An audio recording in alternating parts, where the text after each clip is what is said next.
Twilight was fast approaching. People had dragged a couple of bins out to the barricades and started a fire in them, proving an eerie feel in the early evening, as the moans of the Vivian started to approach. Cheers rose up from the crowd and people started to move the barricade as they rounded the corner coming into view. This was the head of a snake that seemed to stretch on forever. They were filling the street, tightly packed. People started to shout. A man jumped up onto the barricade. It was Mark. "Friends," he began, "the enemy were at the gates. We won't let them take our home or our families. Give them hell." A cheer rose up from the crowd. It was 6:30 p.m. and the ranks of the living had swelled to at least 4,000.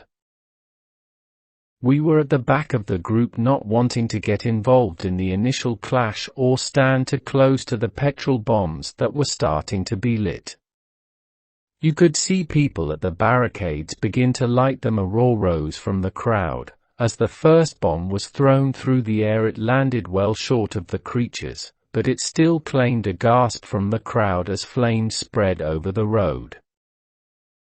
The creatures continued to advance straight through the flames. More bombs went soaring, this time landing in the crowd, igniting the monsters, and they still kept coming. More and more went flying through the air, setting light to them. After a couple of minutes, the hail of bombs had stopped and they were still advancing. A voice came over the loudspeaker. 2 men jumped out of the fire engine and picked up the hose lying on the ground. They then proceeded to the front of the barricade and turned on the house. The dead were only 20 meters from the barricade. Now most of the flames had died out now, but many were still smoldering. The men with the hose proceeded to douse the undead, extinguishing the flames.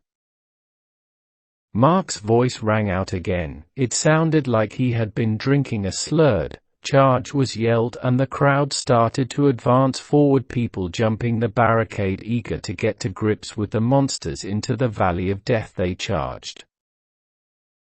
The two sides meet, bats and teeth clashed, yells and moans rang out. 6:45 p.m. After the initial enthusiasm and momentum, the tide is now turning. The living are being pushed back to the barricade. Sirens rang out in the night. Someone had jumped in the fire engine. They put it into gear and rammed the barricade and drove into the mass of undead, sending the things flying before disappearing quickly around the corner before reversing back and running over more of them. Dumbass, the barricade was broken and the dead started to swarm through the gap. The frontline defenders were taken by surprise and quickly overwhelmed.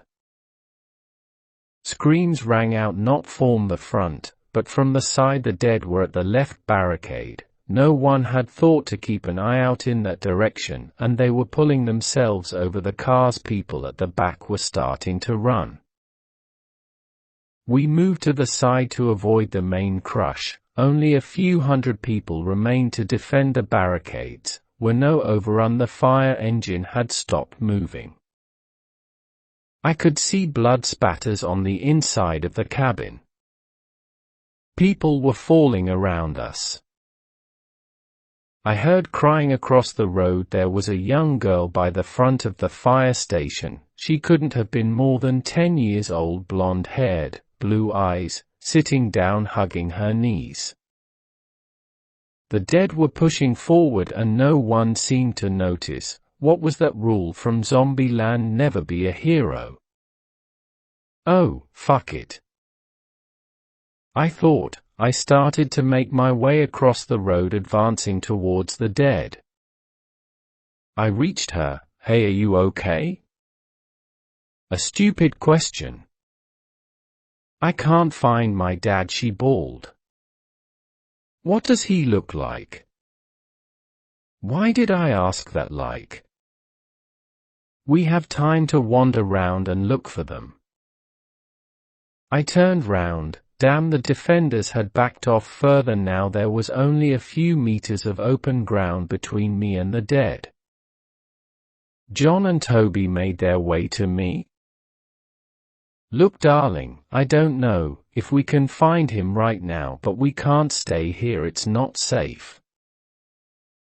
She looked up at me, tears in her eyes. He's dead. Isn't he? I heard a scraping sound. One of the barricades was being pushed further to the side by the sheer number of undead. Honey, if he is alive, we will find him, but we have to go now, she nodded. What's your name? Sky Harper. Okay, Sky, I'm Tom, that's John and Toby, are you okay to walk?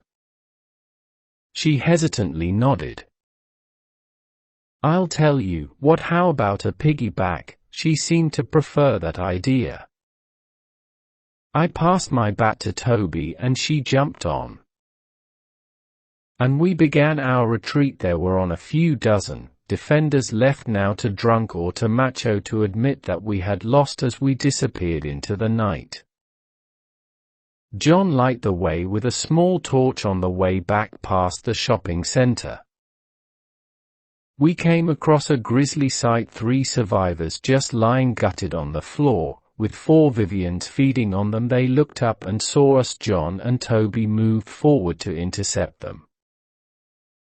John put all his weight behind one massive shot to a creature's temple. You could hear the crack of its skull. I told Sky not to look. Toby's machete took off another head and he proceeded to deal with the 3rd out of the corner of my eye.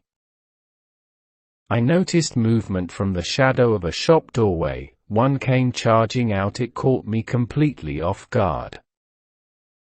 I had time to throw Sky off my back and raise my arm before it smashed into me, knocking me to the floor. Its face plunged towards my neck.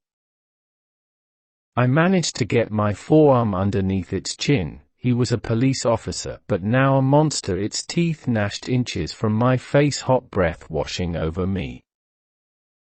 I looked over to the John and Toby. They were having difficulty finishing the last one. Sky was watching me struggle.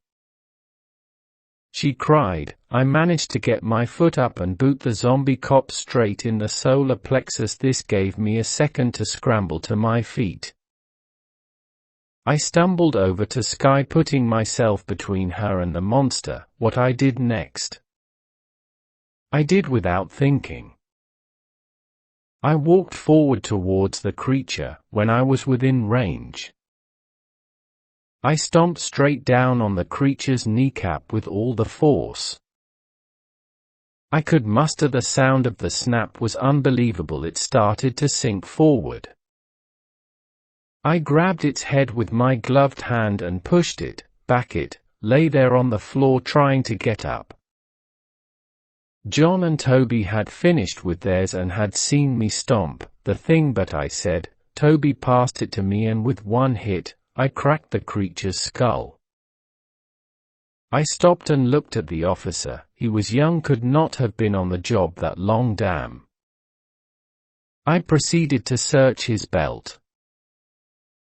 I took his collapsible baton and case, handcuffs, CS spray, a torch, handcuff key. His radio was smashed, but I found a small first aid kit. I also took his notepad. We looked behind us, more of the Vivians on the way. I picked up Sky and we headed home, entering through the back door, ensuring someone or something didn't see us. 10:30 p.m. Toby has returned to his flat. We have decided to stay separate for the time being. We have new rules for entering the house. Now everyone gets checked for bites and cuts. We have boiled up some water and put all the clothes we were wearing in with them. The water is still running, so me, John and Sky all had a quick bath each to clean off the blood. The things are advancing. I risked a peek out the window earlier and saw dozens in our street. Screams echo through the night. I have given Sky my earplugs and she is asleep now, cuddled up with Cleo the cat. We have given her Terra's bed. We don't want to be sleeping downstairs just in case the things come through the door, so we have had to place it in my room. Tara is in his own room and me and John have drawn the short straw and have to share, but tonight I will be on watch till 3 a.m. and then John will take over, so it won't be too bad. I sat down at my desk sipping my beer and watched as fire raged through Coventry.